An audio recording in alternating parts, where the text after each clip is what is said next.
الصلاة والسلام على أشرف المرسلين. مرحبا بكم في فيديو جديد. بالنسبة للتلاميذ شعب الأدبية، شعبة آداب وفلسفة ولغات أجنبية، إذا كما تعرفوا أنه الباك بقالش بزاف، إذا عليكم بالمثابرة والاجتهاد تحصلوا على المعدل اللي راكم حابينه. إذا اليوم ملخص مبسط ورائع جدا بالنسبة إلى وحدة المتتاليات. اليوم ندرسوا فقط المتتاليات الحسابية، ندور في كل الدرس تاع المتتاليات الحسابية، وأيضا تشوفوا كل الأسئلة المتعلقة بالمتتاليات الحسابية. إذا تابعوا معايا الفيديو حتى للأخير هكذا باش تستفادوا وتكونوا واجدين للباك. والجزء الثاني غادي نخصصه فقط للمتتاليات الهندسية. الحاجة الأولى غادي نشرح بشوية وبالعقل، مهم نتوما ما تتقلقوش وتبعوا معايا وركزوا معايا. عندك متتالية عددية معرفة على الآن. دائما المتتالية العادية تكون معرفة على الآن هما الأعداد الطبيعية، يرمز لها بالإي آن ولا الفي آن ولا الكي آن ولا الرمز ما يهمش. المهم مثال هنا عندك مثلا إي آن يساوي 3 آن زائد 1. هذه متتالية عددية صحيح لأنها معرفة على الآن وراها بدلالة الآن.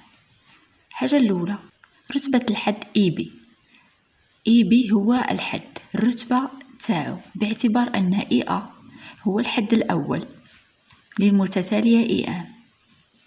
كيفاش نحسبوا الرتبة؟ نديرو بي ناقص أ زائد 1، يعني يقول نحسبوا الحد مثلا إي بي ياكو، وعلى بالنا بلي إي آ هو الحد الأول، إذا نرفدو فقط هاد البي اللي تكون هنا ناقص الأ زائد 1 صحيح. هذه هي الرتبة.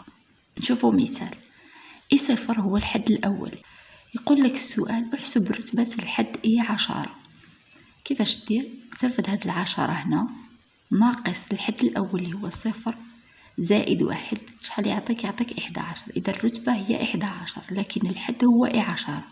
لازم تفرقوا بين الرتبة والحد. الحد هو إي 10 أما الرتبة تنحسب بهذه الطريقة. لدينا إي آن تكون كما قلت لكم معرفة على الآن. إذا بدها لكم معرفة على الآن، الحد الأول إي صفر لأن الآن يبدأ بالصفر، إذا الحد الأول هو إي صفر. إي آن معرفة على الآن نجمة، آن نجمة يعني الحد الأول إي 1، يعني راها تبدي من الواحد. السؤال الأول اللي طرحوا عليك تقريبا حساب الحدود. لحساب الحد إي بي يكفي تعويض البي في العبارة المتتالية. عندنا مثال قال لنا احسب إي 5. كيفاش نحسبوا إي 5؟ عندنا المتتالية إي آن اللي هي 3 آن زائد 1. إذا أنا باش نحسب الإي 5 لازم نعوض هذيك الخمسة في الآن، يعني تصبح 3 في آن اللي هو 5 زائد 1. سهل معنا، أنا تعوض فقط. تعطيك هنا 15 زائد 1 يعطينا 16. المتتالية المعرفة بعلاقة تراجعية هذه سهلة، عندها حاجة واحدة في الحدود. كيفاش تحسب الحدود؟ شوف تعريف تكون معرفة باش تعرفها بلي علاقة تراجعية تكون معرفة بالحد الأول اللي هو إي صفر أو إي 1 كما قلنا، وتكون معرفة تلك بالعبارة الإي آن زائد 1 بدلالة الإي آن. يعني تكون عندنا الحد الأول إي صفر يكونوا مادينهولنا عطينهولن يساوي 5 مثلا، وعندك إي آن زائد 1 يساوي 2 إي آن زائد 1، يعني إي آن زائد 1 راها بدلالة الإي آن. كما نقول احنا في حساب الحدود، حدود مثلا إي بي، لحساب الحد إي بي يكفي معرفة الحد الذي قبله. يعني إي بي يكون هنا مثلا لازم تكون تعرف هذا الحد اللي قبله. كما قلنا باللي إي 1 لو كان نحسبه إي 1 لازم يكون عندنا الحد اللي قبل إي 1 اللي هو إي صفر. لازم تكون هنا إي صفر باش نحسبه إي 1. إذا حبينا نحسبه إي 2 لازم يكون عندنا الحد اللي قبله اللي هو إي 1 صحيح. إذا نعوضه، عندك مثلا إي 1 تساوي إي 1 لازم يكون عندنا الحد اللي قبله إي صفر، 2 تصبح عندنا 2 إي صفر زائد 1. هذا شرط، لازم شرط يكون عندك. نعوضه يساوي 2 إي صفر هي 5 زائد 1. شحال تعطينا؟ 2 في 5 10 زائد 1 يعطينا 11. إي 2 لازم نكونوا حاسبين الإي 1 مرات مثلا يعطيك في التمرين يقولك احسب اي 2، هو فقط رمد لك اي 0. اذا انت باش تحسب اي 2 لازم تحسب اي 1، عاد تحسب الاي 2. نروح نشوفوا اتجاه التغير. اتجاه التغير المتتالية العددية. لدراسة اتجاه التغير المتتالية العددية إي ندرس ماذا؟ إشارة الفرق إي زائد 1 ناقص إي زائد 1 ناقص إي نحسب هذا. إذا كان أصغر من الصفر نقول أنها متناقصة، أصغر من الصفر يعني متناقصة. إذا كانت إي زائد 1 ناقص إي يساوي الصفر لقيناها صفر نقول أن إي ثابتة. لقينا إي زائد 1 ناقص إي أكبر من الصفر نقول أنها متزايدة. إذا أصغر متناقصة، أكبر متزايدة، تساوي الصفر ثابتة. الحاجة مثلا ما لازمش تحفظها، تبدأ تحفظ فيها وتعاود تكرر فيها باش تدخلك للراس. حاجة سهلة بديهية.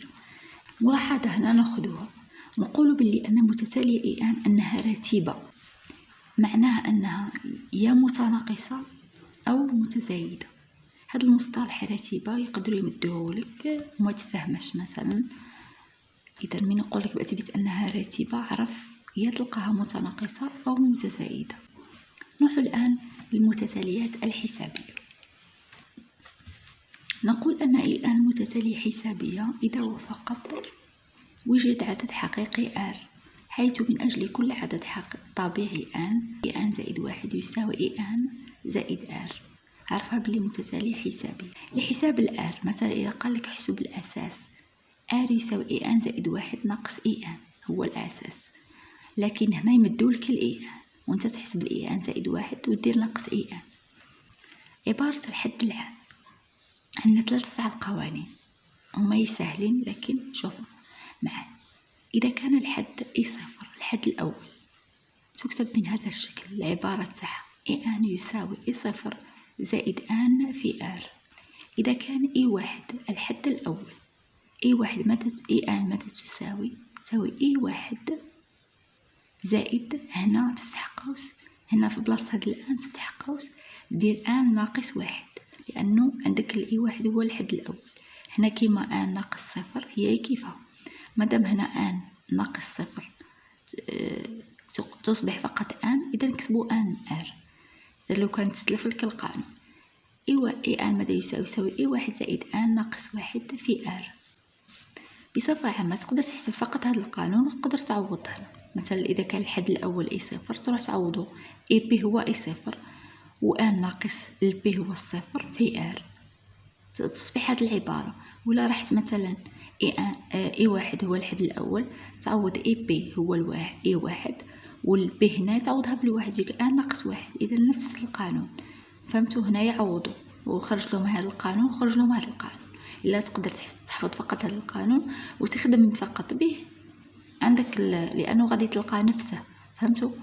بصفة عامة هذه إي يساوي إي بي زائد ناقص بي في R، مع أن هذا لازم شرط أساسي الآن اللي ترفده هنايا لازم يكون كبير على البي. لازم شرط أساسي نتكلم على الآن، هذا الآن اللي كنا ماشي الحد كامل، هذا الآن. الأسئلة اللي سنطرح في هذه عبارة الحد العام، يقدر يقول لك السؤال الأول يقدر يقول لك اكتب عبارة الحد العام. حاجة باينة انت من أثبت أنها متتالية حسابية يقول لك اكتب عبارة الحد العام. انت تروح تحسب الإي تعوضها. مثلا إذا كانت عندك إي صفر تكتب إي صفر إي يساوي إي صفر زائد الآن تخليها كما راها الآر تعوضها بالأساس الآر اللي حسبته اللي هو إي زائد 1 ناقص إي زائد 1 ناقص إي لقيتها آر. إذا هذاك الآر تعوضها بهذاك اللي لقيته، والإي صفر إلا مدوها لك تعوض بها، إلا ما مدوها لك تحسبها. المهم هنا إذا كان تانيك الحد الأول إي 1 ديريكتو مكتب هكذا إي 1 زائد ناقص 1 في آر مع التعويض إي 1 والآر. عندك سؤال مثلا آخر يقول لك عبر عن إي بدلالة الآن وتكون هي متتالية حسابية. نفس السؤال تاع عبارة الحد العام، يعني هنا تكتب له عبارة الحد العام. ثاني سؤال يقدر يطرحه عليك، شوفوا يقدر يقول لك سؤال مثلا احسب الأساس ولا الحدود، مثلا أحسب الأساس ولا الحد، مثلا إي 5 إي 4 إي 3 ولا إي 0 ولا، لكن بشرط واحد، شرط واحد يعطوك في التمرين، إذا أعطى في التمرين أنها متتالية حسابية، تروح تطبق القانون تاع الحد العام صاي، وتحسب الأساس، لأن المتتالية الحسابية أو عبارة الحد العام هو اللي فيه الآر، هو اللي قالك أحسب الأساس، باينة باللي طبق له هذا القانون باش تحسب الأساس آر. ولا عطاك مثلا حساب الحدود تاني تكتب عبارة الحد العام.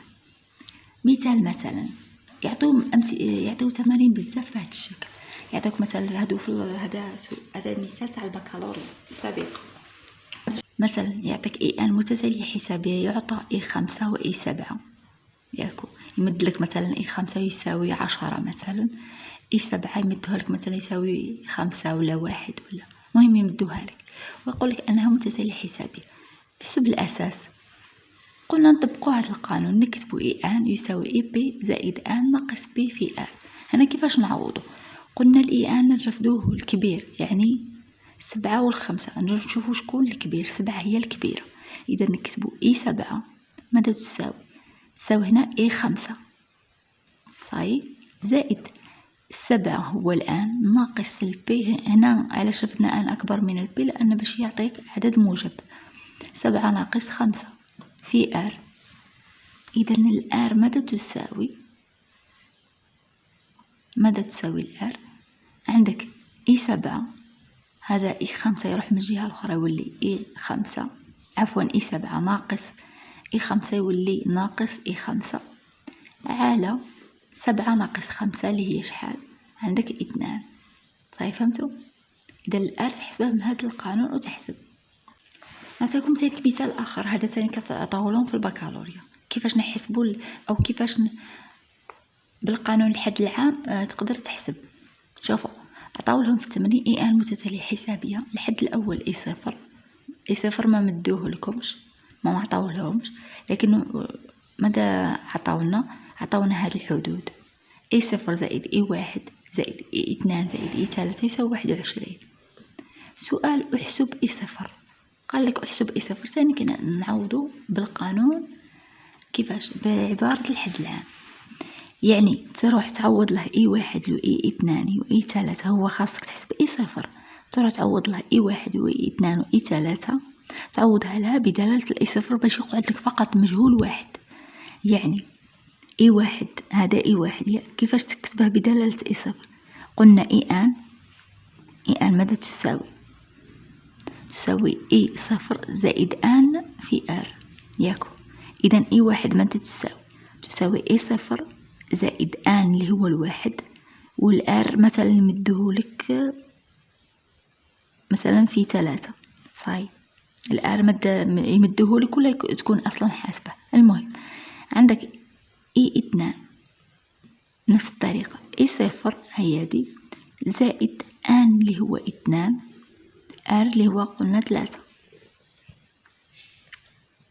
إي 3 يساوي إي 0 زائد إي 3 ياكو في 3، ان في 3 صحيح، وتحسبها هنا شحال تولي لك تاع إي 2 تولي لك إي 0 زائد إي 2 في 3 تعطيك 6، هنا إي 0 زائد 3 في 3 يعطيك 9 صحيح. هنا إي 1 يساوي هذا إي 0 زائد 3 صحيح، وتروح تعوض هنا في العبارة. إذا إي 0 تخليها كيما راها، إي 1 تعوضها بهذه إي 0 زائد 3 زائد إي 2 تعوضها بهذه إي 0 زائد 6، إي 3 تعوضها بإي 0 زائد 9 صحيح، تصبح هكا إي 0 زائد إي 0 زائد 3 زائد إي 2 تولي لنا إي 0 زائد 6 زائد إي 3 اللي هي إي 0 زائد 9 ويساوي 21 صحيح. عندك هنا إي 0 شحال؟ عندك إي 0 2 3 4، إذا 4 تاع إي 0، 4 إي 0 زائد عندك 3 زائد 6 تعطيك 9، 9 زائد 9 يعطينا 18، ماذا يساوي يساوي 21. إذا هنا كيفاش نخرجوا الإي صفر؟ هو 21 ياكو، هاد 18 تولي من جهة الأخرى تولي ناقص 18، هنا 4 في يولي قسمة 4. إذا وتحسب الإي صفر ديالك. مثلا إذا عطاك احسب الأساس وعطاك هاد العبارة كيفاش دير ياكو؟ إذا عطانا مثلا الأساس، حساب الأساس،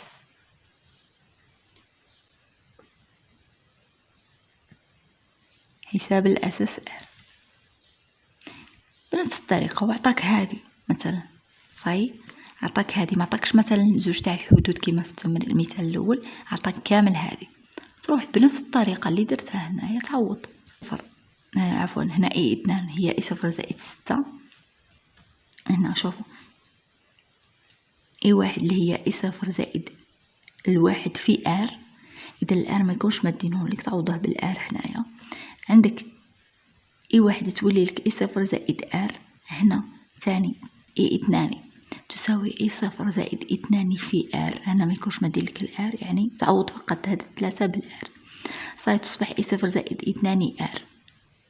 هنا اي صفر زائد 3 ار، وتبدا تحسب وتعوض هكا في هذه كما عوضناها هنايا. وهنا إلا قال لك مثلا احسب الاساس، باينه باللي يكون اي صفر مدهولك. نحبكم تكونوا فاهمين افضل، لانه الفهمه هي اللي تسلك. باسكو الرياضيات ما تكونش فاهمها يبدلوا لك مثلا الاسئله، ولا يبدلوا لك اعداد، ولا صاي ما تعرفش تحسب. باسكو علاش؟ ما شارك فاهم، راك حافظ. انا ما نحبكمش تحفظوا الرياضيات، نحبكم تفهموا الرياضيات. اوكي، وراني نشرح بالعقل. كاش حاجه ما فهمتوهاش عاودوا كتبوا لي في التعليقات هكذا باش نعاود لكم، مادام راه الباك باقي الايامات معدوده. كاين الوسط الحسابي وباقي المجموع. صاي في الوسط الحسابي عندك، شوفوا الوسط الحسابي عندك الA B C. هادو A B C هما حدود. عندك 3 تاع الحدود. الحاجه الاولى لازم يكون 3 تاع الحدود يكونوا متتابعه لمتتاليه حسابيه، ياك A يتابعها B، الB يتابعها C. كما مثلا كما حنا نقولوا متتاليه يعني اي صفر اي 1 اي 2. مثلا الا مثلك اي 5 اي 6 اي 7. فهمتوني؟ هذه هي متتابعه لازم يكونوا متتابعين، يكونوا 3 تاع الحدود. ماذا يساوي الوسط الحسابي؟ عفوا هنا A زائد C، A زائد C يعني الحد الأول هما 3 تاع الحدود، يعني الحد الأول زائد الحد الثالث يساوي 2 الحد الثاني B. البي هو الوسط الحسابي، يسمى هذا البي هنا هو الحد الثاني، هو الوسط الحسابي للعددين A و C. مثال باش تفهموا عليه، عندك اي صفر اي 1 و اي 2 هما دو حدود متتابعة. اي صفر 1 2 ها متتابعين، يعني صفر يجي موراها الواحد ويجي موراها 2. قال لك الوسط الحسابي اي 1. شوفوا الوسط الحسابي قلنا دائما هو الوسط، كما يسموه الوسط يعني الوسطاني، الحد الوسطاني. يعني عندك الحد الأول اللي هو اي صفر هي دي زائد الحد الثالث هذا يساوي 2 في الحد الوسطاني اللي هو اي 1. الأسئلة تانية اللي متعلقة به يعطيك مثلا احسب الوسط الحسابي مثلا اي 1 كما هنا الوسط الحسابي اي 1 ونسك تحسبها له هنا. صحيح. مرة ثانية يعطيوك مثلا هكا يمدوا لك مثلا متتالية حسابية. لازم شرط أساسي قلنا متتالية حسابية حدها الأول اي صفر، يعطيك مثلا الحد الأول وأساسها R، حيث أن هذا بكالوريا هذا اي 2 ناقص اي صفر يساوي 4 ياكو، اي 1 زائد اي 3 يساوي 16.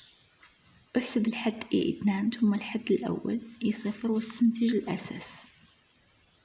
طيب هذا اي 1 زائد اي 3 ركزوا فيه هو الوسط الحسابي. علاش؟ لأنه عندك اي 1 الحد الأول انت تعرفه. شوف انت مين تشوف اي 1 اي 3 تعرف، يعني تقول باللي هذا راه الأول والزوج والثالث، يعني الحد الأول والزوج والثالث اي 1 و اي 3، يعني باينه باللي وسط حسابي. وعندك الجمع وسط حسابي دائما قلنا A زائد C، زائد سي يساوي، هنا عطيك 16، قالك احسب الحد E2، بدالك به حسب الحد E2 ثم الحد الأول، عادة تستنتج الأساس. إذا كيفاش نحسبوا الحد E2؟ عندنا كما قلنا هذا E1 زائد E3 يساوي 16 بالوسط الحسابي بتطبيق، عندك وسط الحسابي E1 زائد E3 يساوي 2 E2. إذا نروح نعوض بالتعويض، E1 زائد E3 شحال مدهولك يساوي 16، إذا تعوض 16 يساوي 2 E2. تخرج E2 إيش تخرجها؟ هي 16 على 2 وتساوي 16 على 2 8. ثم الحد E0 راه عندك هذه مدها لك E2 ناقص E0 يساوي 4. E2 حسبته، E0 لازم تحسبه، حساب E0 2 ناقص E0 هو مدها لك يساوي 4. E2 مدها لك اللي هي 8 ناقص E0 أو حسبتها يساوي 4. E0 ماذا تساوي؟ عندك هنا 4، هنا 8 تولي لك ناقص 8. نحسبو E0 خليته كيما راه، لكن هو راه بالسالب ناقص E0. تقدروا تردوه من جهة أخرى هكذا خير، لكن أنا درت لكم هكا باش كاين اللي بالك ما يفهمش هذيك، نفهمكم هذه. ناقص E0 تخليه كيما راه يساوي 4، هذه 8 هذه تردها من الطرف الآخر تولي ناقص 8. E0 ماذا ناقص E0 ماذا يساوي؟ 4 ناقص 8 يساوي ناقص 4 ياكو، ناقص مع داك الناقص، إذا راه كاين عندك ناقص هنا وناقص هنا يختازلوا يروحوا، يعني يولي E0 يساوي 4. الآن دروك نستنتج الأساس. كيفاش نستنتجوا الأساس؟ عندك E0، كيفاش نستنتجوا الأساس؟ من عبارة الحد العام ان مادام عندنا E0 ديجا قالك استنتج، يعني من هذا E0 تستنتج. عندك العبارة الحد العام ان يساوي E0 زائد ان في r. إذا لدينا E0 ان نعوضه ب E2، راه عندنا E2 في التمرين لقيناها 8، إذا هنا ان نعوضوها ب E2. E2 ماذا يساوي؟ يساوي E0 زائد الآن اللي هو 2 الآر. إذا الآر كيفاش نحسب؟ E2 عندك 8 يساوي E0 عندنا 4 زائد 2 آر. إذا هنا كيفاش تنحسب؟ 2 آر عندك هنا راها بالجمع، راها زائد نخليها هنا 8، هذا 4 ردها من الطرف الآخر تولي ناقص 4. ماذا يساوي؟ 8 ناقص 4 تعطيك 4 2 آر. إذا الآر ماذا يساوي؟ يساوي 4 على 2 ويساوي 2 صحيح. إذا لقينا الآر 2. نروح نشوفوا اتجاه التغير في المتتالية الحسابية. نحسب الفرق بين ماذا؟ ان زائد 1 ناقص ان زائد 1 ناقص ان كما نعرفوا هذا هو الآر، هذا هو الآر ياكو. إذا لقينا الآر غادي نلقاوها عدد، لقيناها أكبر من الصفر قلنا متزايدة، أصغر من الصفر متناقصة، يساوي صفر ثابتة. هنا عطيتكم مثال باش نوريكم كيفاش تحسبوا ان متتالية حسابية ودرس اتجاه التغير هذا. نحسبوا الفرق ان زائد 1 ناقص ان زائد 1 كيفاش نعوضوها؟ شوفوا هنا ان زائد 1 يساوي، نعوضوها هنا في بلاصة هاد الآن تعوضها بالآن زائد 1، هذا ما كان 3 الآن تولي ان زائد 1، لازم تكتب الأقواس باش ما تغلطش، زائد 1 ويساوي 3 ان، إذن 3 في ان زائد 3 زائد 1. إذا شحال تعطيك هنا 3 ان زائد 4. الآن ان زائد 1 ناقص ان تعطينا هذه 3 ان زائد 4 ناقص، حلو قوس دائما، 3 ان زائد 1 اللي هي اي ان، ونحسبها. عندك 3 ان زائد 4 ناقص 3 ان ناقص مع الزائد يعطيك زائد عفوا هنا ناقص 1. شحال تلقاها؟ عندك 3 ان هنا ناقص 3 ان تروح، اذا متعاكسين هادو. عندك 4 ناقص 1 يعطينا 3. اذا هذا 3 اكبر من الصفر، اذا نقول انها متزايده. ثاني سؤال يقدر يطرحه عليك اثبات انها متتاليه حسابيه. نثبت. كيفاش نثبتوا؟ اي ان متتاليه عدديه مثالك، يقول لك اثبت انها متتاليه حسابيه. نحسب الفرق بين اي ان زائد 1 ناقص اي ان، هذا ما كان، وتلقى ار تلقى عدد حقيقي دائما. اذا تعرف بلي انها متتاليه حسابيه، ولا تبرهن له انها متتاليه حسابيه بهذه الطريقه. صاي كيما درنا هذا التمرين كيفاه. صاي باش ما نعاودش نزيدكم تمارين. عندك حاجه الاخيره اللي هي المجموع في هادو هما القوانين اللي كاينين في المتتاليات. المجموع الآس ماذا يساوي؟ عدد الحدود على 2 في الحد الأخير زائد الحد الأول، هذا بين قوسين في هذه. صحيح.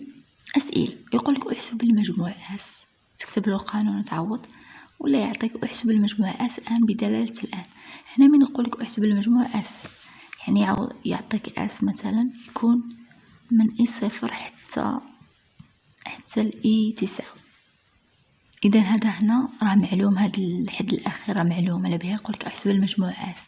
لكن مرات يعطيك احسب المجموع ولا يقولك اكتب المجموع اس ان بدلاله الان، فوق يقولها لك من يكون عندك الحد الاخير. شوفوا اي 0 الحد الاخير اي ان. اذا انت ما تكونش عارف هذا. المهم هذه هي اس ان. مثلا هنا نعطيكم حساب المجموع اس يساوي اي 0 زائد اي 1 زائد حتى الاي 19 يساوي عدد الحدود. كيفاش نحسبوا عدد الحدود؟ قلنا هي كما الرتبة نحسبوها 19 ناقص 0. هنا كيفاش نحسبوا عدد الحدود؟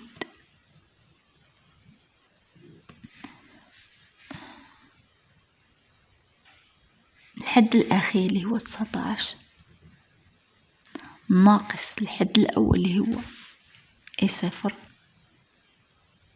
زائد 1. دائما زائد 1 شحال يعطينا؟ 20.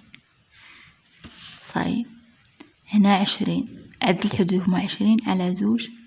الحد الأول اللي هو اي 0 يكون هنا اي 0، هذا هو الحد الأول، زائد الحد الآخر اللي هو هذا، ويكونوا مادينهم لكم هادو، وتعوضهم بالآلة الحاسبة. ترفد الآلة الحاسبة وتبدأ تحسب 20 على 2 تعطيك هنا 10. تعاود اي 0 زائد هادي، احسب الآلة الحاسبة وراك حليت السؤال. إذا هنا نعطيكم ديروا كابتشر لهادو باش تراجعوا منهم. وقفوا الشاشة تاع وقفوا الفيديو وبداو ديروا كابتشر. صحيح.